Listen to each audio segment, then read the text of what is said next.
Hey guys, welcome back. Today I wanted to quickly share with you how we are pre-planning for the month of January using our new budget binder.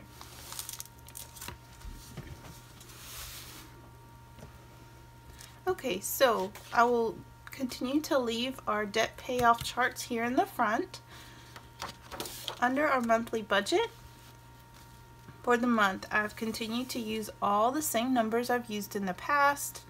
I do have two additions though. We have now made a line item for our medical expenses. I noticed I was putting a lot of our medical information expenses that we had into our miscellaneous account. So now I'm going to pull that out, make its own line item, as it seems we always have some sort of reoccurring either Tylenol, allergy medicine, doctor's appointments, co-pays, something usually comes out every month. So now that will have its own line item. I also added a personal cash line item. We'll do $20 for me and $20 for my husband, just to have a little bit of freedom in the budget to spend a small amount here or there, or save up that little bit of cash month to month if we want to make a big purchase that we don't want to disturb our monthly budget in order to make. I also have just put little symbols here, $ symbols, on the areas where I'll use cash envelopes, and I'll show you those. I just made my own cash envelopes. The little white envelopes I was using were falling apart in my wallet.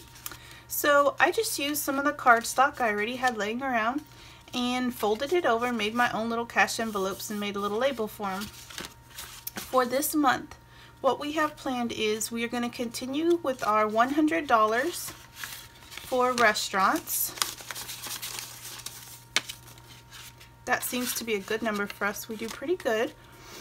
Gifts, we're only going to do 20 this month. I don't see a lot of birthdays coming up, so we'll just keep that there.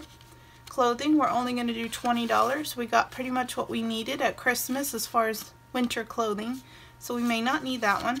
And then, like I said, we will do $20 for my husband and $20 for myself for spending cash. Now, this may change, but as of right now, if any money is left over in these cash envelopes at the end of the month, it will stay in these envelopes. So for example, let's say we only used $80 of our $100. The 20 will stay in here and be carried over to next month. And we'll just see how that goes, if we like doing it that way or if we prefer to do something else. We're just going to give it a try. Now, I made these little envelopes super easy. If you want a little DIY quick video, I can make one, but if not, they're pretty simple. Okay, so that's our cash envelopes for the month. Now, as far as our goals for the month, our month at a glance, we only have a couple of birthdays. Again, we have a lot of events, doctor's appointments, different things happening throughout the month this month that we need to take account. Some of our goals for this month, we're going to try to cut back on unnecessary spending. We went over in our miscellaneous budget quite a bit last month. So in order to try to help that, we are going to do a no spending any money at Walmart or Academy. Those are the two stores where we seem to always go over budget or buy things that weren't in the budget at all. Also, my goal this month is to make an additional $500 payment to our credit card balance. My personal goal for myself is to make some good eating choices and start tracking my weight. I want to stick to my cleaning schedule that I've made up, my weekly cleaning schedule. I'm going to force myself to stick to it and see if it makes things easier for us around the house having a schedule. And then I'm going to start working on compiling our tax information. I still just have the $1,500 filled in for our credit card payoff. Hopefully I can fill in the rest of this bubble by the end of the month and we'll have $2,000 put toward our balance. Some of my notes and ideas I had for the month were only shop at H-E-B. So if I can't find it at H-E-B, we don't need it this month. We really need to get back on track. Also, I have 3 little baskets I keep on my kitchen counter. I have one for schoolwork, one for mail, and one for tax information. And I would like to go through those this month and get them cleaned out and organized, along with assembling a new tax organizer. My motivational quote for this month is, "Don't stop until you are proud." I think that'll be good motivation to push through this month.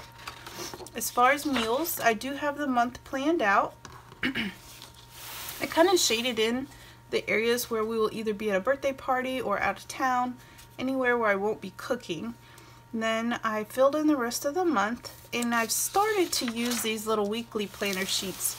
Not sure how it'll go, but for now I just listed each day of the week that I know what I'll be cooking, and then I went through my pantry and freezer and checked off any items I already have on hand. So then all I had to do was list what was left, what I'll need to pick up from the store. So we'll see. This might help with our grocery budget as well. As far as our debts go, all I did this time is I went ahead and flagged our credit card envelope so that when I want to make an additional payment, I can easily come here, get all my information, and keep all my receipts. And for sinking funds, for this month we don't have a set goal other than we are hoping to do some sort of vacation this year, whether it's spring break or summertime. We don't know where we're going or what we want to do, but I figure if we start to save a little bit and we could get to 500 at some point during the year, we wouldn't feel guilty taking a little time off and a little vacation with our kids. Another area we don't have a total for yet, but I would like to just start maybe monthly sticking a small amount into is car maintenance. It just seems like there's always something that comes up with your vehicles, and it wouldn't hurt to have a little bit set aside. And that's everything we are pre-planning for the month of January. Thank you guys so much for watching. Good luck on your new year budgets, and I hope you all have a great, successful month. Thanks for watching, guys. Bye.